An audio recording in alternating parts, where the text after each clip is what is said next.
Viva Voz, com Vera Magalhães.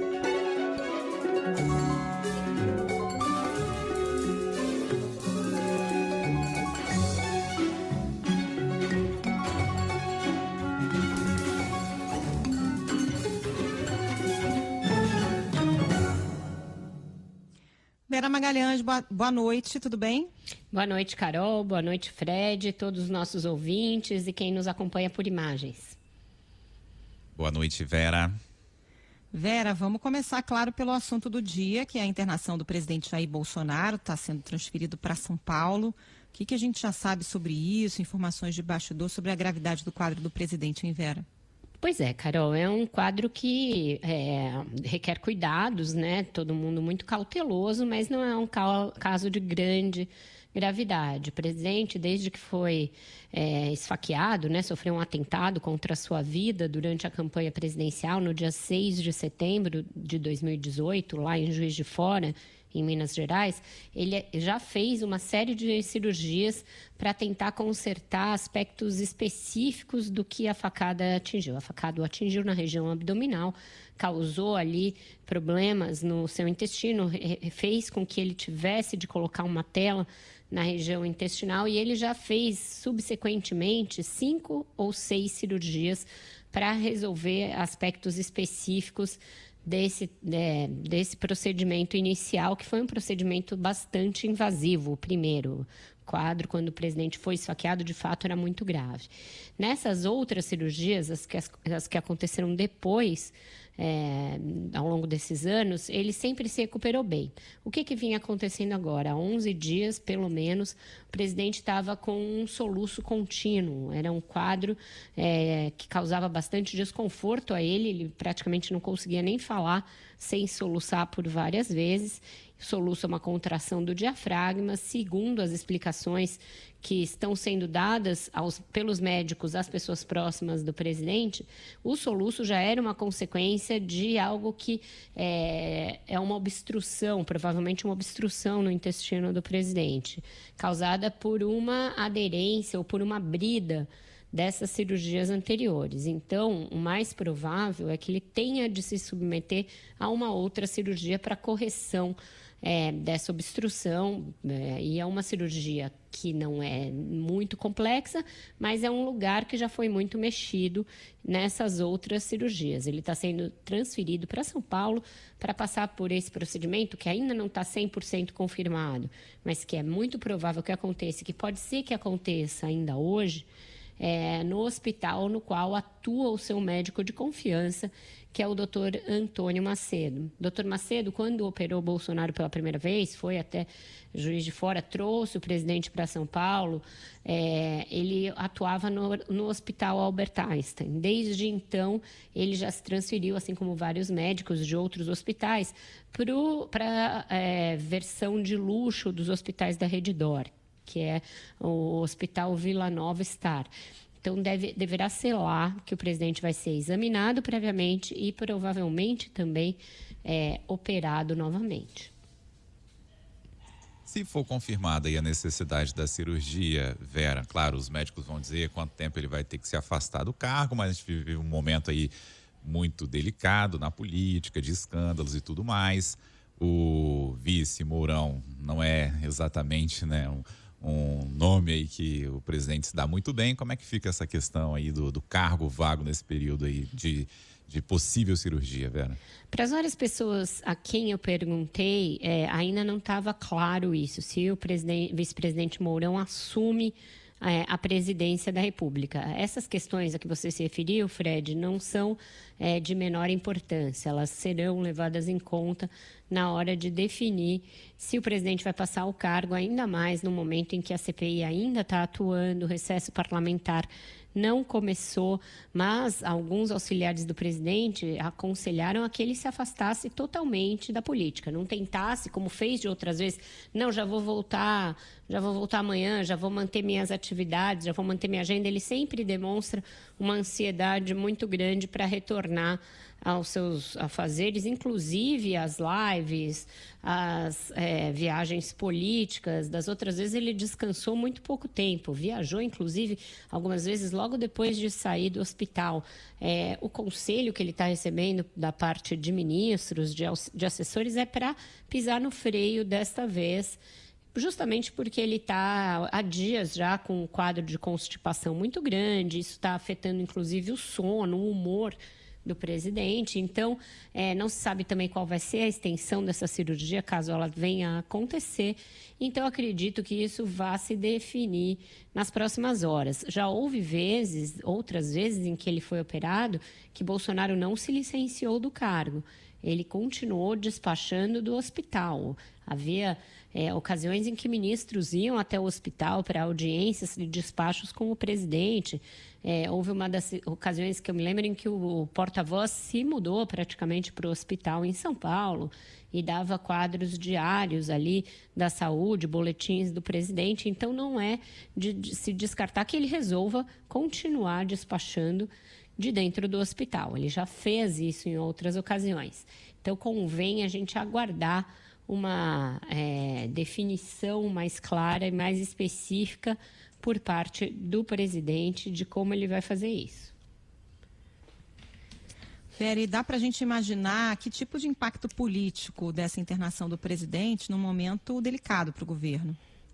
Olha, Carol, o impacto político, por hora, vem do uso político que as próprias contas do presidente e dos familiares estão fazendo do caso, né?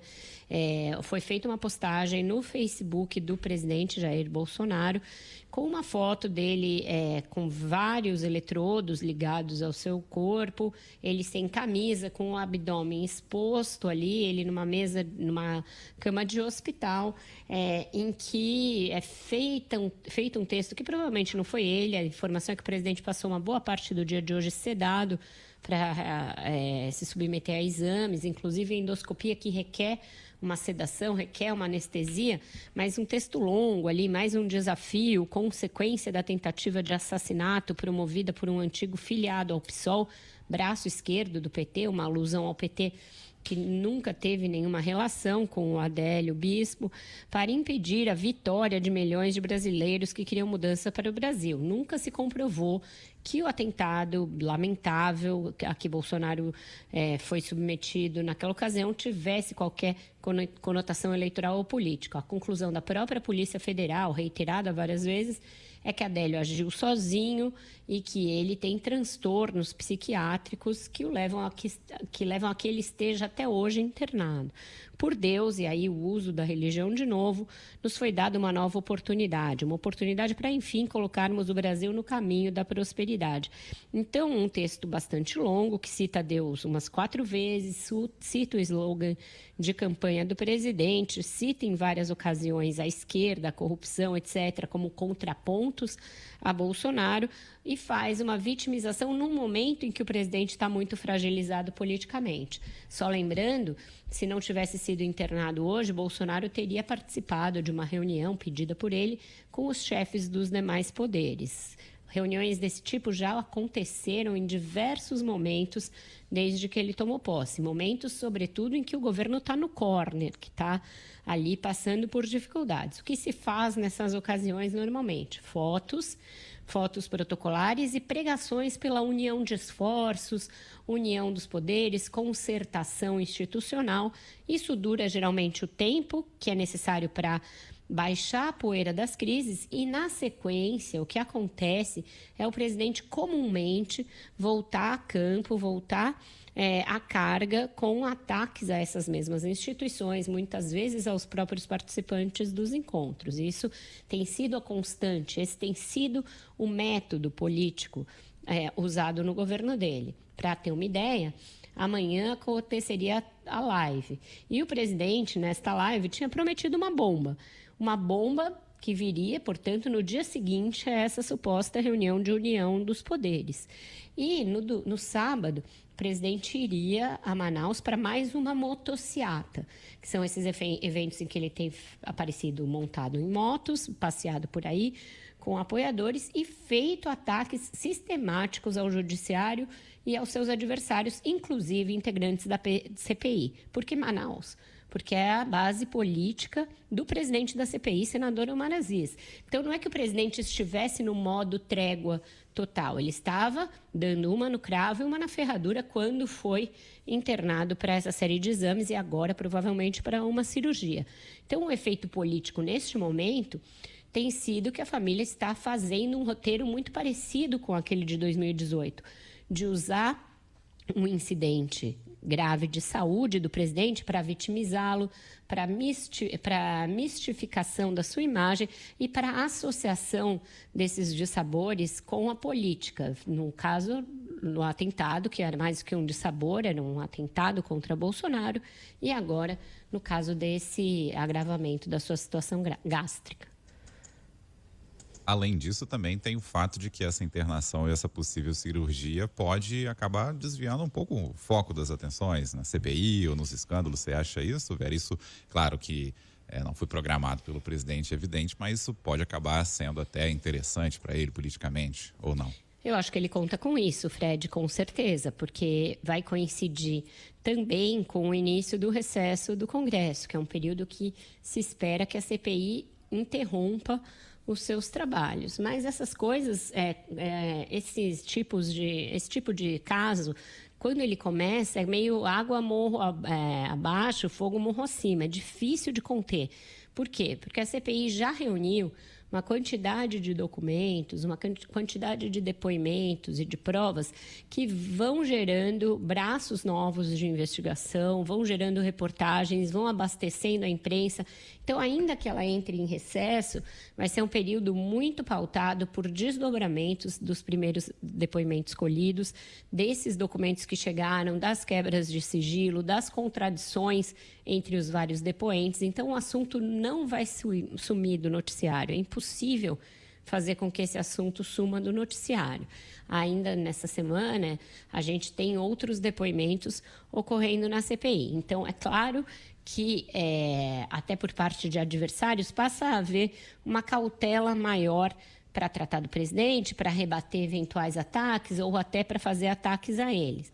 Mas eu acho que isso era mais verdade em 2018, quando de fato ele foi vítima de um atentado covarde gravíssimo e era um candidato, do que agora que ele é o presidente da República, está no exercício do cargo, responde já por várias coisas ditas por ele, feitas por ele e pelo seu governo no exercício desse mandato, e que o que acontece é uma decorrência de um fato antigo, portanto, uma intercorrência médica de gravidade média, que requer atenção, é claro, mas que eu acredito que, por parte daqueles que estão na CPI, que estão nas investigações, não vai ser uma situação suficiente para fazer com que eles parem de investigar os casos que eles estão investigando e apontar os problemas que eles têm apontado.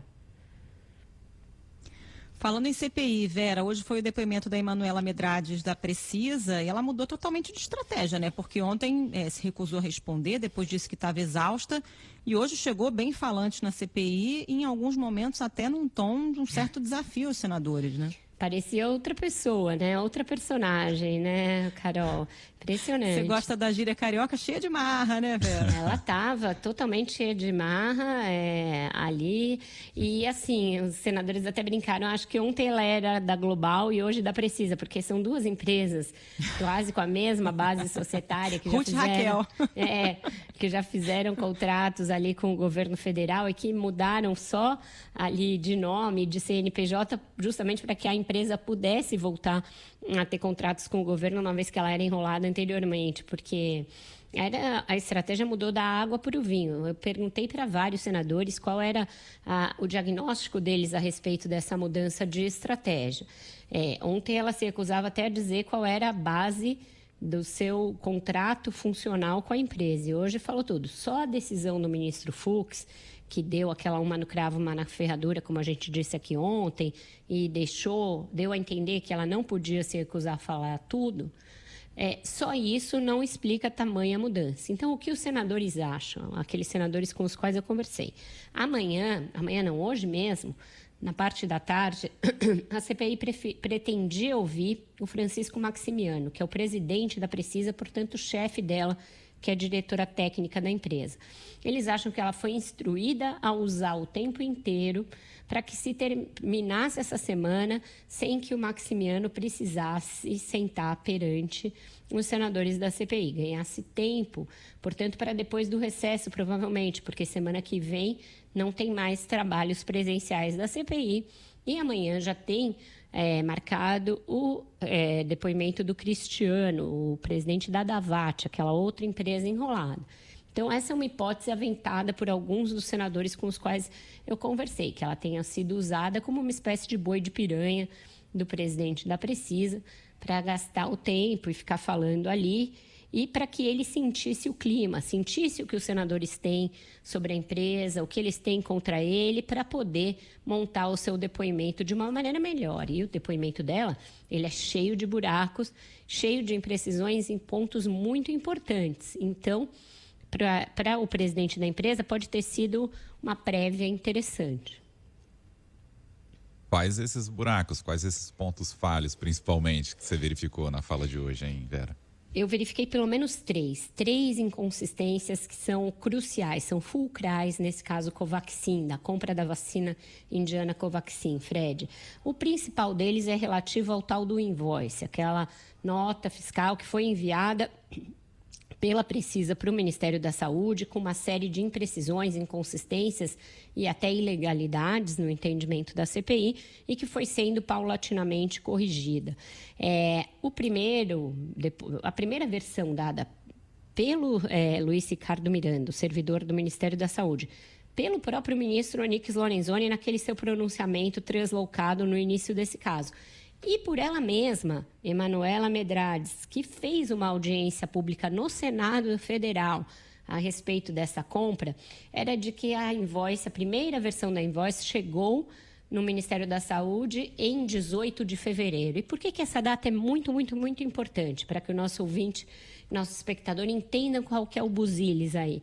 18 de fevereiro vem a ser 2 dias antes da reunião em que os irmãos Miranda avisam o presidente Jair Bolsonaro a respeito de irregularidades neste contrato. Portanto, se já houvesse um documento consignado em poder do Ministério da Saúde e esse documento entregue ao presidente pelo deputado Luiz Miranda, como ele disse que entregou, isso é uma prova por si só da prevaricação. Não precisa citar o Ricardo Barros, não precisa ter gravação. O fato de o presidente ter sido alertado por um servidor e um deputado e recebido um documento oficial mostrando uma série de inconsistências e não ter feito nada, já é uma prova muito forte de prevaricação.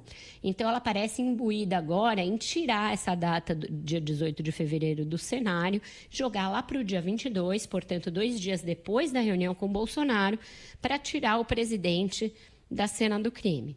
Então, essa é a principal inconsistência. Outra delas diz respeito ao preço da vacina, porque vários senadores questionaram o fato de a empresa Precisa ter feito uma reunião prévia com o Ministério da Saúde em que o preço da dose da vacina seria de $10 e não de $15, como foi fechado. Ela primeiro esse foi um dos momentos em que ela foi arrogante, como a Carol disse. Falou que era mentirosa essa informação, que não existia. Diante da leitura feita pelo senador Randolfo Rodrigues, de uma ata dessa reunião, e que fala o preço, e que foi a Precisa que deu o preço, aí ela mudou o tom. Mudou que era só falou que era só um indicativo, uma expectativa desse preço e não uma oferta oficial do preço. Aí, num dado momento, quando mais apertada ainda, ela disse que ela não tinha nenhuma ingerência sobre preço. Antes ela estava falando ali como quem manda soltar, manda prender, manda vender, não vender, etc. Depois, em dados momentos, ela diz, eu sou só uma farmacêutica, não tenho nenhuma prerrogativa de definir preço. Então, esses são os momentos mais polêmicos, mais cheios de buracos do depoimento dela de hoje, que foi longo.